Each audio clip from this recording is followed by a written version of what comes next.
سلام خواتین و حضرات، جیسے کہ آپ جانتے ہیں کہ قرآن کے متعلق یہ دعویٰ کیا جاتا ہے کہ قرآن ایک مکمل کتاب ہے۔ اس میں کوئی بھی چیز غلط نہیں ہے اور یہ آج تک پریزروڈ ہے۔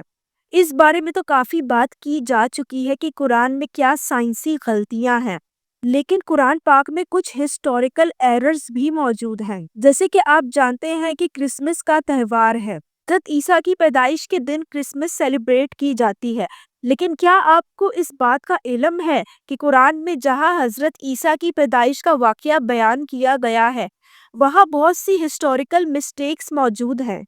آج کی ویڈیو میں ہم انہی مسٹیکس پر بات کریں گے۔ پہلے ذرا بات کر لیتے ہیں قرآن کی سورہ نساء کی 82 نمبر آیت کی،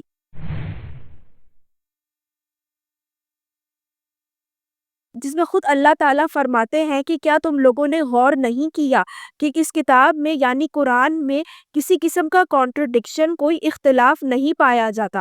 اگر پایا جاتا تو پھر یہ اللہ کی کتاب نہ ہوتی بلکہ یہ کسی انسان کی تخلیق کی ہوئی کتاب ہوتی۔ لیکن آج میں قرآن میں موجود جس کانٹرڈکشن یعنی جس اختلاف کے بارے میں آپ کو بتانے والی ہوں، اس کے بارے میں جب آپ کو علم ہو جائے گا تو اس بات کا آپ کو یقین ہو جائے گا کہ قرآن کوئی آسمانی کتاب یا خدا کی بھیجی ہوئی کتاب نہیں ہے، بلکہ وہ ایک مین میڈ، ایک انسان کی تخلیق ہے۔ اب بات کر لیتے ہیں سورہ مریم کی، جہاں پہ حضرت عیسیٰ کی پیدائش کا واقعہ بیان کیا گیا ہے۔ سورہ مریم کی 16 سے 19ویں آیت میں بیان کیا گیا ہے کہ کیسے اللہ تعالیٰ نے ایک فرشتے کو بھیجا تھا حضرت مریم کے پاس ایک آدمی کی صورت میں۔ اس فرشتے نے حضرت مریم سے فرمایا تھا کہ وہ خدا کی طرف سے بھیجا گیا ہے تاکہ وہ ان کو عطا کرے ایک پاکیزہ لڑکا۔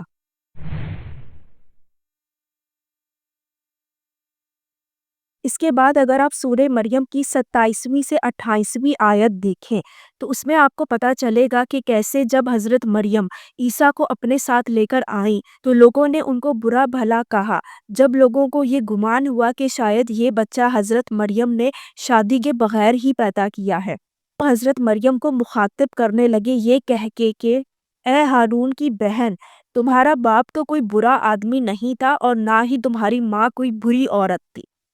اب اگر ہم قرآن کی اس آیت پہ غور کریں تو اس میں مخاطب کیا گیا ہے حضرت مریم کو ہارون کی بہن کہہ کر۔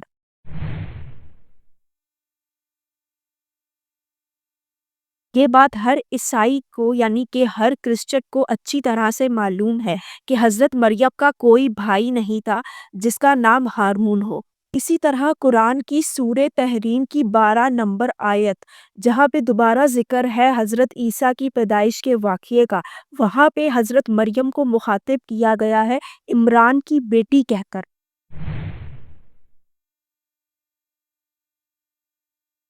اب یہ بات بھی عیسائیوں کو یعنی کہ کرسچنز کو اچھی طرح سے معلوم ہے کہ حضرت عیسیٰ کی ماں یعنی حضرت مریم کے والد کا نام عمران ہرگز نہیں تھا، جبکہ بائبل میں ذکر ملتا ہے کہ حضرت عیسیٰ کی ماں یعنی حضرت مریم کے والد کا نام جوکھم یا یوکھم تھا۔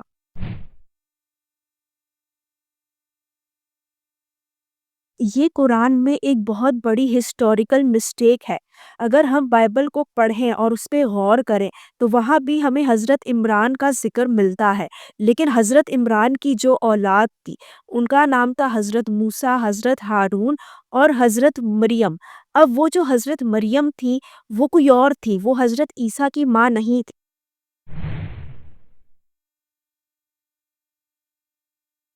اور قرآن حضرت عیسیٰ کی والدہ یعنی حضرت مریم کو جس مریم کے ساتھ کنفیوز کرتا ہے وہ ان سے 1000 سال پہلے گزری تھی، یعنی حضرت موسیٰ اور حضرت ہارون کی جو بہن مریم تھی وہ آج سے 3000 سال پہلے گزری تھی، جبکہ حضرت عیسیٰ کی والدہ جو مریم تھی جن کا کوئی بھائی نہیں تھا ہارون یا موسیٰ نام کا، وہ آج سے 2000 سال پہلے گزری تھی۔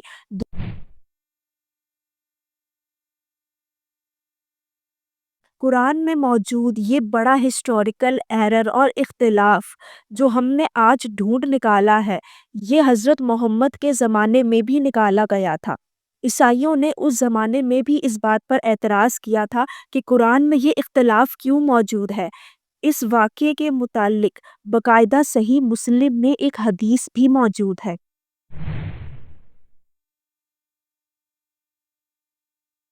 مغیرہ بن شعبہ سے روایت ہے کہ جب وہ نجران تشریف لے کر آئے تو عیسائیوں نے ان سے دریافت کیا کہ قرآن میں کیوں حضرت مریم یعنی حضرت عیسیٰ کی والدہ کو مخاطب کیا گیا ہے حضرت ہارون کی بہن کہہ کر، اور انہوں نے اس بات کا گلہ کیا کہ حضرت ہارون تو بہت پہلے گزر چکے تھے حضرت عیسیٰ کے آنے سے۔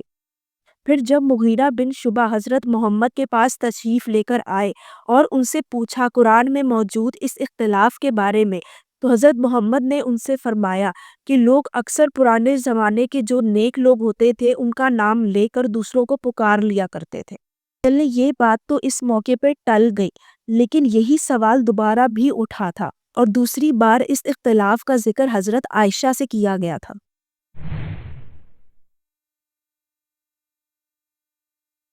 ابن کثیر میں درج ہے کہ کس طرح کعب نے حضرت عائشہ سے اس اختلاف کے بارے میں دریافت کیا، جس پہ پہلے تو حضرت عائشہ کو طیش آیا اور انہوں نے کہا کہ نہیں تم جھوٹ بول رہے ہو۔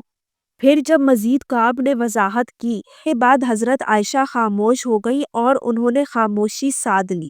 یہ ہے قرآن کا ایک بہت بڑا اختلاف جس پہ ہمارے علماء جان بوجھ کر پردہ ڈالتے ہیں۔ ایسے اور بھی کہیں اختلاف موجود ہے قرآن میں، جس کے بارے میں ہم اگلی آنے والی ویڈیوز میں ذکر کریں گے۔